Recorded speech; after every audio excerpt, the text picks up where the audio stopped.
Gamers and gentlefolk, hello and welcome to another broadcast of the Nexus Gaming Series. I'm your host, The Sound, and we are going to be taking a look at a replay cast, this time from Week 7, just 1 week earlier. And this is a matchup between US Army Esports and Phoenix Rising Amethyst. This is a best-of-3 series, and I do not know the outcome, so I will be learning it alongside you all, despite it being played last week.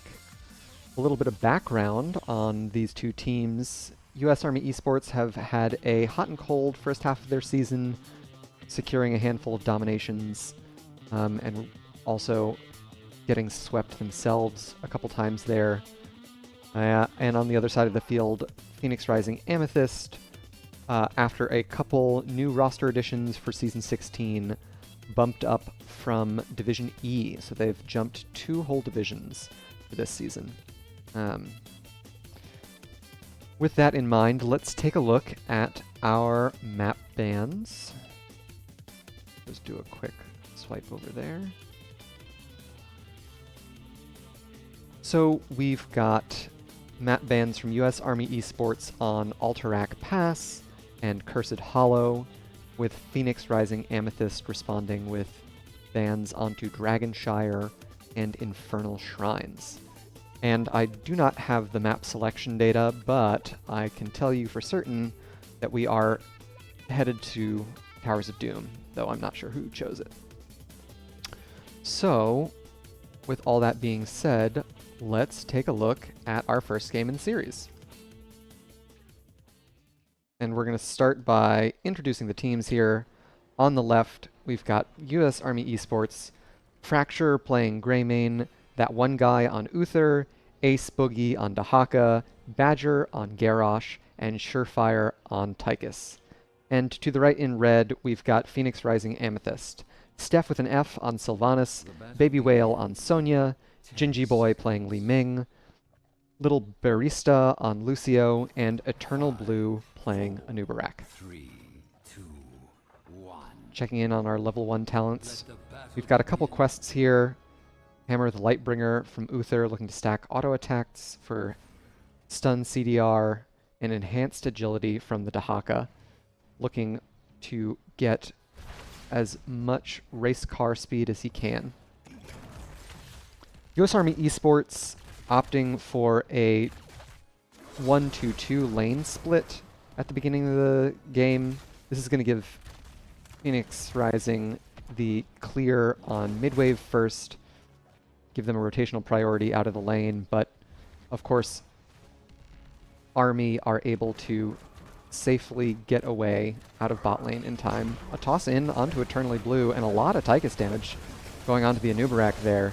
A leap in from Fracture is going to cost him big time. First Blood going over to PRA there.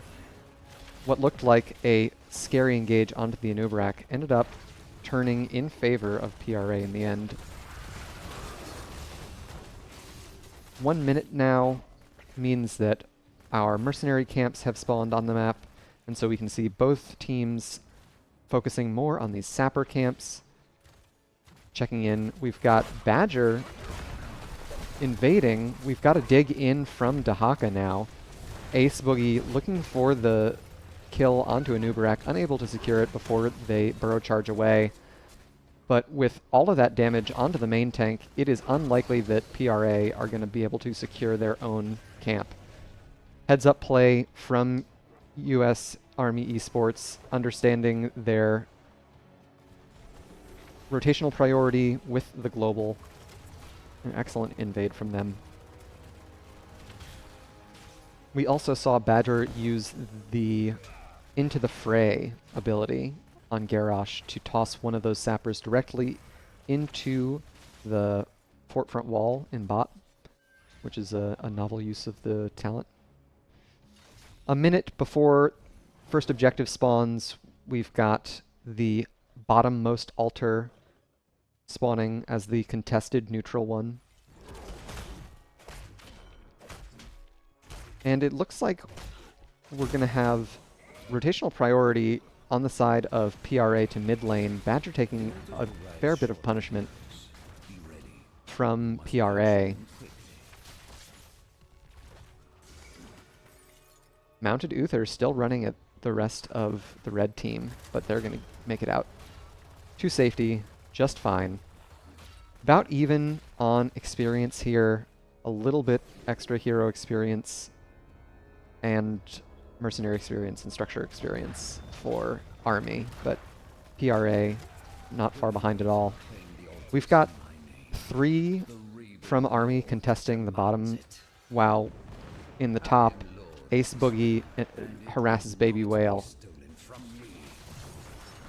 The 4v3 goes in favor of PRA, and here in top lane, Fracture and Ace Boogie chase the Sonya off. Ace unable to get a stall before Fracture channels this objective. So 2 altars going over to the side of Army. Once again, playing their outnumbered advantage with the global. But that kill, solid one onto Fracture there. Baby Whale able to escape with just a little bit of HP left. Checking in on our experience again. The hero experience really starting to favor PRA here. 3 kills for nothing. And a slight lead on the way to level 7 talents.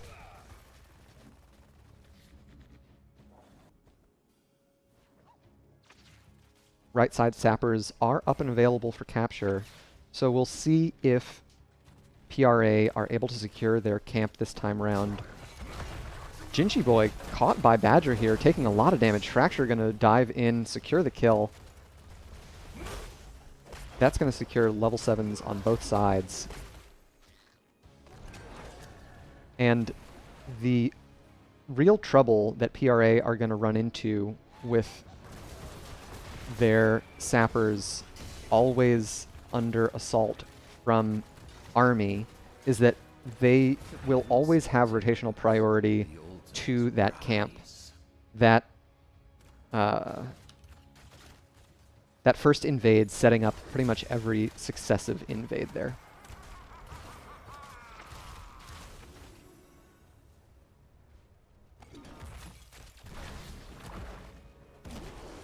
We've got Dahaka up top, soaking one more wave.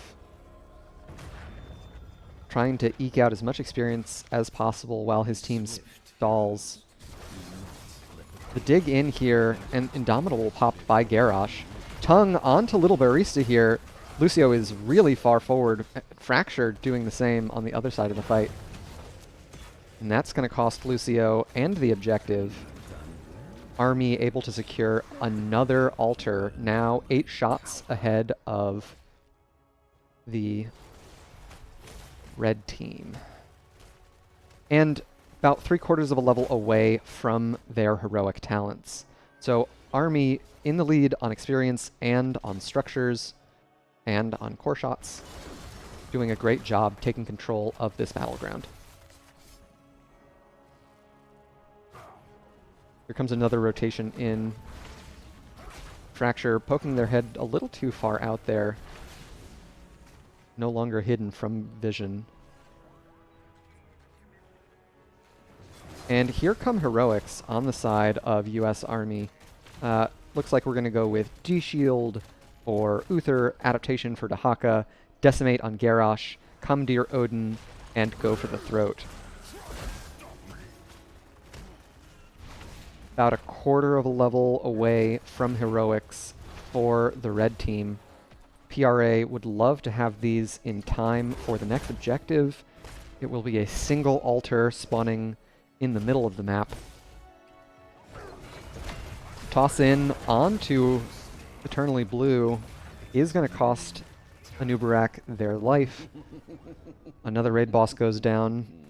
to, I don't know, wow, lore stuff, ha ha ha ha. In the mid, we've got Gingy Boy going down, Baby Whale's Leap unable to save the Li Ming player, and that's going to cost him with no escape. So 3 kills rather, right ahead of this objective, and Army aren't done yet. They are going to press their advantage in mid lane.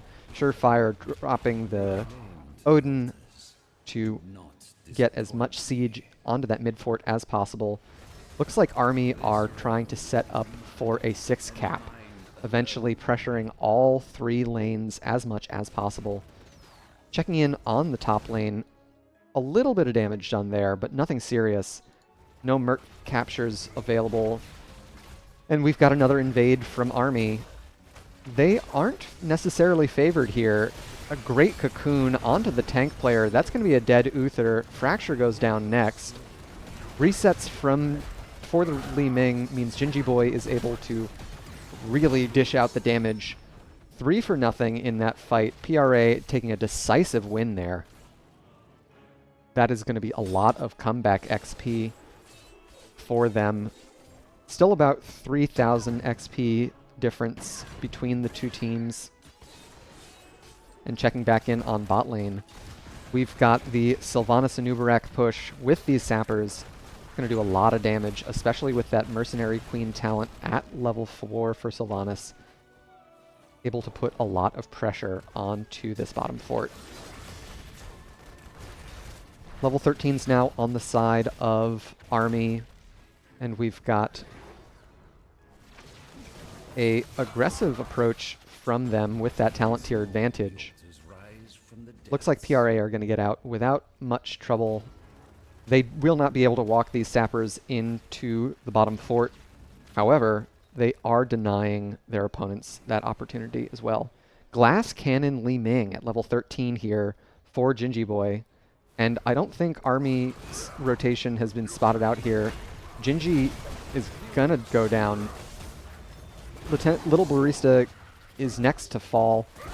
That lowered health pool from Li Ming, that level 13 talent, looking pretty fragile of a glass cannon in that moment. Ace Boogie warding off Baby Whale as much as they can here. It is going to be a tough altar to contest nonetheless. Eternally Blue steps forward, looking to get as many stalls as he can, but Badger does a great job holding the aggro of those trait beetles, and so Army are able to secure both objective channels, more than double the core HP of PRA now, and a full level lead. Checking in on bot lane, we had Steph with an F push out that wave, try and pressure the bot fort of Army as much as possible. And with their sappers spawning in just moments, Badger is once again looking in this rotation. But the assault goes on to Ace Boogie now, pops the adaptation, Eternally Blue, no burrow charge available. Baby Whale is falling low. That Q build from Tychus doing so much damage. Baby Whale sub 200 HP, Steph with an F low as well. First kill onto the Sonya, but looks like Gingy Boy is going to be able to peel with the wave of force. Another Odin popped for siege onto midfort. And it looks like we've got a tongue onto Eternally Blue. There's a lot more CC onto the Anubarak. Does get the burrow charge out, as well as the high five from Barista. So they're going to live. All the while, Fracture working on that bottom camp, applying additional lane pressure to the bottom fort of PRA. Triple altar phase, and we'll see if Badger gets scouted here. Eternally Blue tossed out. We've got 2 playing on the top side for Army, so it is a 5 hero commitment from PRA here. Likely to secure it with relative ease, but that is going to sacrifice both top altars. Another 8 shots into the core of PRA puts them at single-digit core HP now, and still trailing about 3/4 of a level from their level 16 talents. Unable to get too much done with a talent tier favor going over to Army. Speaking of level 16 talents, we've got armor-piercing rounds for Tychus continuing on with that overkill build, as well as Beacon of Light from that one guy. I am accustomed to seeing Redemption at 16 for Uther. And with a wave at their backs, Army are going to pop the Odin once more, trying to apply as much pressure to this bottom fort as possible and perhaps escort this sapper camp in. We see that toss in into the fray by Badger, but the Cocoon comes out. Fracture kind of caught on the wrong side of the fight, gets the D-shield. Badger now falling low. Fracture able to escape. Baby Whale is going to be the first one to fall. Now it's Eternally Blue. Oh, a great high five, but they burrow charge back in. That's going to be a Nubarak dead. So many low health bars on the side of Army, but none low enough to get the resets rolling for Gingy Boy, unfortunately. So that is both frontliners for PRA going down right before a double objective spawn. This is a potential checkmate position for Army. They have to capture both of these objectives to take the win, but with a 5v3 on the map, it is well within their ability to do so. Little Barista gone in an instant. Now Steph with an F falls. Still 5 seconds before a Nubarak spawns, and that is likely to be game 1 in the books. Ace Boogie gets channel on top, and we've got Surefire channeling on bottom. And that is going to do it for game number 1 in the series. Blue team able to take it in the end. Some really dominant play from US Army Esports there. Taking a look at our talents, we had Surefire opting for the Bigger They Are at level 4. This allows Tychus to apply a lot of pressure to frontliners, and when paired with a hero like Greymane, who has the ability to dive in and finish off kills, can really amp up the kill threat that your team has.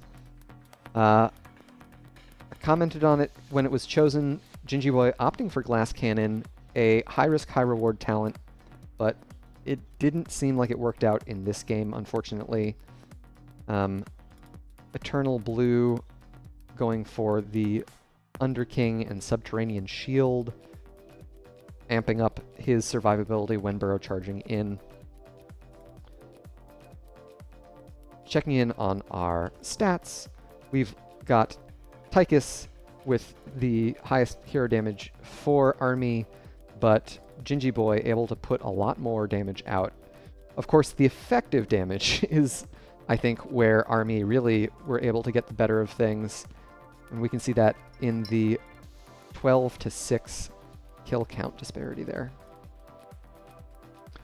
So a dominant first game from our home team. Army able to take it while still preserving most of their core HP. Well played to both of them. All right, let's see where we'll head next. Of course, with our most recent patch to HOTS, I'm going to have to take a little bit of time in between these two games to get the second game loaded and running correctly. It'll be a little bit of a sluggish process, so I appreciate everyone's patience. And speaking of patch, if you want to check out the latest patch notes, feel free to type !patch in chat. There is a news article on Blizzard.com detailing all of the most recent changes. Lots of Sylvanas changes, some block changes, and then successive bug fixes. after the fact. It's been a whirlwind week for our small indie company who develops bots. I thought Badger's Garrosh play in that first map was really, really focused on rotation control, which is definitely to the hero's benefit. We saw Badger staking out in that bush next to PRA's sapper camp time and time again, and unfortunately PRA did not get the bush checks they needed to save themselves. Army able to get a lot of one-off pickoffs in that rotation. So really well played from Badger on the Garrosh. Alright, second game is loading up. Excellent. And it looks like we are going to be headed to Tomb of the Spider Queen. Another great map for Garrosh. I am curious to find out if PRA decided that they could make mid-game adjustments to deal with Badger's Garrosh. He seems very comfortable on the hero. Another important note for this map is favoring wave clear is super important. The objective, both capturing it and clearing it, requires the killing of minions, and so that is a big emphasis for most teams in their draft on this map. Who cares about all that? Let's go take a look at how it all went down and introduce our teams. Here on the left, in blue, we've got US Army Esports. Fracture playing Leoric, that one guy on Anduin. Ace Boogie playing Ragnaros. Badger on May, and Surefire on Sylvanas. And to the right, in red, we've got Phoenix Rising Amethyst. Eternal Blue on Anubarak, Gingy Boy on Junkrat, Baby Whale on Hogger, Steph with an F on Tassadar, and Little Barista on Stukov. Checking in on our level 1 talents, we've got Skeletal Consume Vitality, that's the Q. And it looks like it's a W build, Shifting Meteor build for Ace Boogie. So likely to be a Core 4 Ragnaros. And it looks like that is exactly what's going to happen here. Looking to stack up the Shifting Meteor, amping up the damage that that W build can do. Lots of aggression on mid lane from PRA. It's going to cost Eternal Blue most of their hit points, but gives most of the gems over to the side of PRA. They were able to successfully ward Army off that first wave. Fracture getting into mid lane, trying to get the soak here, able to Wraith Walk their way to safety. And another thing that the Core 4 Ragnaros is going to bring to the table is a crap load of wave clear, a butt ton of wave clear. A lot of wave clear, if you'd prefer. All three of his basic abilities doing a whole lot to kill minions.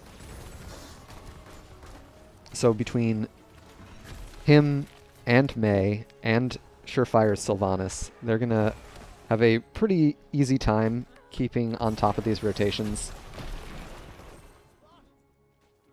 Checking in on mid, we've got Fracture threatening a turn-in, trying to stall Baby Whale's rotation to picking up those gems and experience. Looks like it's going to cost about a half wave of experience there. A play that you love to see offlaners making, trying to get their opponent to choose between two of their desires, and doing a lot to pressure the HP of the Hogger player. Steph with an F and Little Barista able to capture the Bruiser camp for PRA. Of course, that gave a lot of room for Army to get their first 28 gems turned in. So we'll see if PRA are able to leverage this camp grab into a turn-in of their own. Minions have been cleared, but the camp is still rolling. Looks like PRA are going to try and get Eternal Blue's gems turned in on the top side. Perhaps not. A great boop onto that one guy, followed up by the double stun. That's going to cost Anduin their life. First blood going over to PRA, but Fracture has made a great rotation up, putting a lot of pressure onto Gingy Boy, and that's going to be Ace Boogie securing the kill onto Steph with an F on the other side of the fight. So 1 for 1 there. No gems turned in from PRA just yet. We've got level 7s just around the corner. At level 4, the slowing fence, electric fence is what it's called, for Tassadar, doing a lot to amp up the utility that the talent or the basic ability brings. And it looks like we've got Boom Pow for Gingy Boy doing as much as they can to get displacements onto Army whenever possible through that cooldown reduction. On the bot side, Fracture able to turn in their gems. Only 5 required for Army to get their first objective phase. Eternal Blue able to get the Unstoppable out of Badger. No ice block available for them. Cryo Freeze, I believe it's called. And Army are doing an excellent job of keeping track of Eternal Blue. They know that the Anubarak is the only hero with enough gems to turn in, and so they are keeping their eyes peeled at all times, guarding these turn-ins so well. Narrowly missing a kill onto Fracture there. Love to see the follow-up of the Force Wall onto Little Barista and Eternal Blue's engagements. Level 7s on both sides here, but in bot, Army is able to get their first Webweaver phase locked in. And immediately we can see them spreading out to these lanes, trying to get the red minions cleared as quickly as possible. This is something you really should focus on in your own games, as it gets your Webweavers spawned right next to structures. They lose HP passively the second they spawn, so getting them in range to do structure damage is a big boost to the value your objective gets. 4-hero commitment to top lane from Army, and Black Arrows on Surefire is going to cost PRA their full fort front wall. Gingy Boy able to clean up mid lane solo without too much damage done, and on the bot side, Baby Whale able to clean up the objective before it took the entire front wall. Experience about even here on the way to level 10s, a little bit in favor of PRA thanks to their split up. A great boop onto Badger. They pop the Cryo Freeze, but another boop comes out. This is that Boom Pow value that we were talking about earlier. No follow-up damage, though.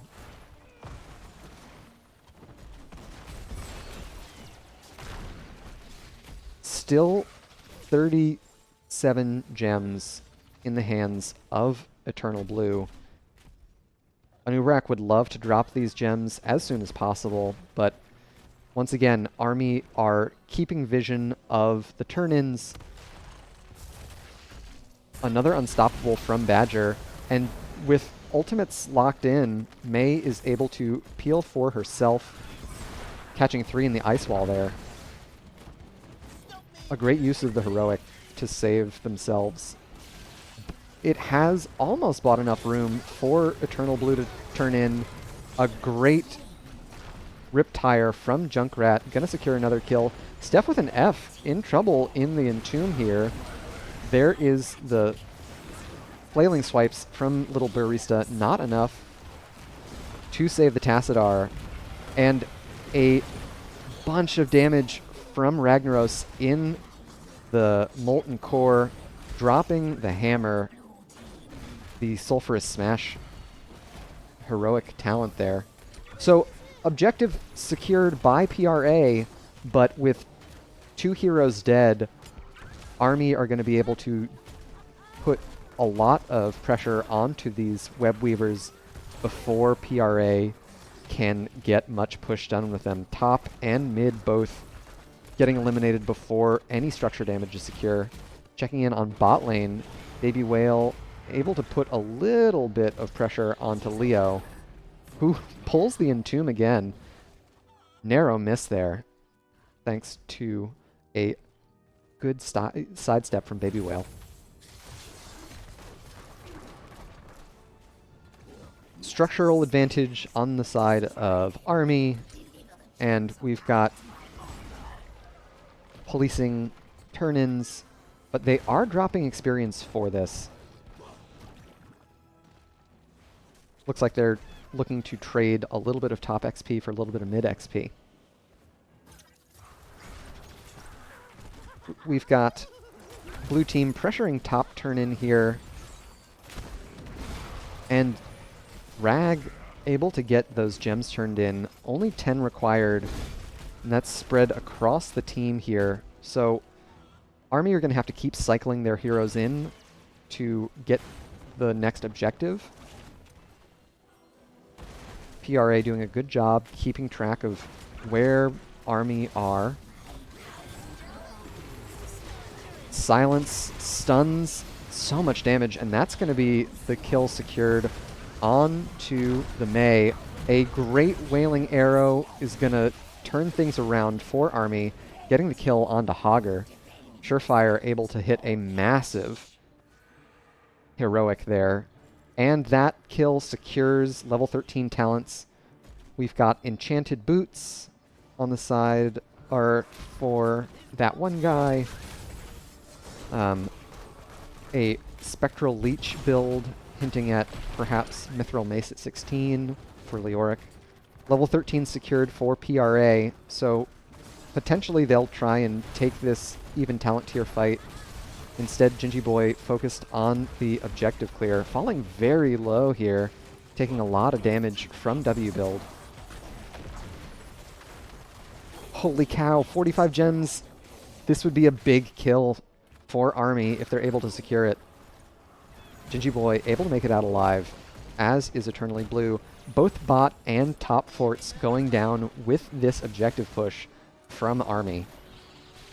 And Ace Boogie gets into Molten Core to continue the siege. They want to put as much pressure on this top keep wall as possible. Meanwhile, in mid, we've got Fracture working on the fort as well as the wave. A great boop cleansed away by that one guy. Excellent use of the Leap of Faith from Anduin. PRA are far from out of the fight. They have enough gems in their hands to secure another objective. Eternal Blue face checks Fracture here, looking for an Entomb, unable to get it before the Cocoon comes out, and now Baby Whale is way far ahead of the rest of the team, stuck in the Entomb. There's a great Sulphurous trading 1-for-1. Badger falls low. That one guy falls low. 2 kills on the side of PRA. That's 3. Looking for Surefire here. Ace Boogie able to escape. So trading 1 for 3. Phoenix Rising Amethyst definitely wanted that kill, and that should give them enough space to secure turn-in. Would love to see some of them prepping waves. I would love to see Steph with an F specifically prepping waves while Gingy turns in. Gingy Boy going to clear top lane means the window for a free objective is quickly closing on the side of PRA, opting instead to fall back do their homework, clear these lanes, scout where they can with Oracle, level 13 talent for Steph with an F. And now level 16s are available for both teams. A potential power spike for a lot of these heroes. W build in particular, that Meteor Bomb getting a lot more burst available to it. Eternal Blue almost getting their gems in. Gets scouted by Badger there. And looks like it's the Cocoon. Oh my gosh, so much damage onto that one guy. But that's the Entomb and Sulfurous. Little Barista goes down. We've got Anubarak caught in the ice wall. Fracture stays connected here. Great stun, stops the light bomb. Eternal Blue goes back in. Able to boop the Mei into a bad position, but that's going to cost Anubarak their life. Almost enough gems for back-to-back turn-ins, but PRA have been unable to find the free moment to drop off their money. And these fights are getting really hectic here. The synergy between Fracture and Ace Boogie is looking very crisp. 34 gems lost with that kill onto Hogger. PRA still has enough for one turn in, but 34 gems is plenty to lose. With a large wave at their back, Army are going to continue pressing onto this fort, peeling back the final outer structure for PRA. And Ace Boogie is going to hop into Molten Core once again. Lots of pressure onto his HP will stop it from getting full value. Not entirely sure what the objective of that Molten Core cast was, but I also don't play Ragnaros, so mine is not to question why. A full, maybe 3/4 of a level of experience advantage to Army here. PRA turtling up, trying to get as many safe gems and safe experience globes as they can. This passive play is going to give Army all the space they need to secure another turn in, and Fracture's going to do just that. With Surefire and Friends starting up the boss, this is potentially risky. I don't think they'll be done before PRA is able to contest it.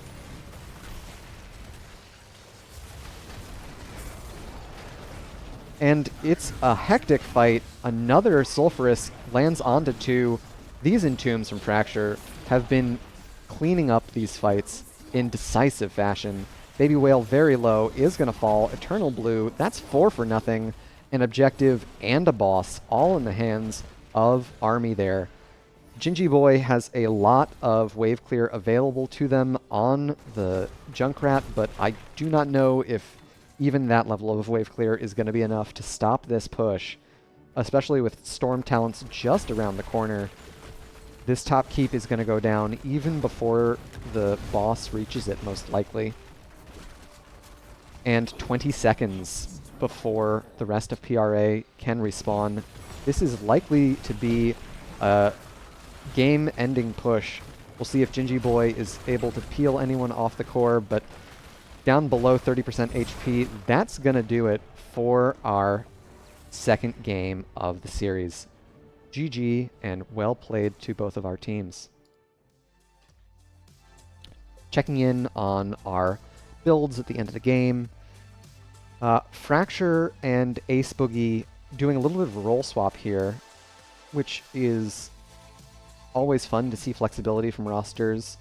Fracture opting for Willing Vessel at level 7, and then transitioning into the auto attack build for Leoric. That one guy going for Holy Nova at 16. Often, especially with Enchanted Boots, you see the Glyph of Faith talent at 16, granting the second charge of Leap of Faith, so it's an interesting perhaps a tech pick there for the Anduin player. Baby Whale on Hogger, going for the W build, opting for Kablooey at 16 rather than Headbanger. And, of course, the ultimates, Surefire hitting a bunch of really big Wailing Arrows, but I think the real star combo was between Fracture and Ace Boogie, the Entomb into the Sulphurous Smash. They were very well in sync throughout the game, so GG and well played to them for that. Quick check on talents. The W build Ragnaros, top of the lobby in damage. It does a whole lot. Those meteors really rack up their damage, especially as the build gets further along. A decisive 2-0 to the home team. Really well played from Army there. And really awesome to see their flexibility on their hero pools as well. Badger playing both the aggressive pick-style tank of Garrosh and the more passive wave clear style of May. Looked very comfortable on both. And also a bit of creativity in the draft, opting for the Core 4 Ragnaros play. Not something I see terribly often, but I think Tomb of the Spider Queen is definitely the map to do it on, if there ever was one. Molten Core and Rag's Wave Clear both offering a whole lot of utility for the map. There were plenty of signs of life from PRA, of course. I think Eternal Blues, Anubarak had some excellent engages, Little Baristas, follow-ups with the Lurking Arm from Stukov, as well as Steph with an Fs. Force Wall follow-up were able to secure them plenty of great kills onto unlikely targets, including Leoric. But in the end, the decisive teamfight wins in both games were a bit one-sided. And so it was a 2-0. I think, given how quick that series was, I am going to take a quick break and then cast another one. But before I take a break, I just want to give a quick shout out to all of the artists and programmers who contribute programs and assets to my stream. It wouldn't look half as good without all of their contributions. So if you want to check out their work, I've got links to their websites below the video. You can also use !chat or !credits in chat, and that'll take you to all of their work. I'd recommend checking them out. And thanks for tuning in.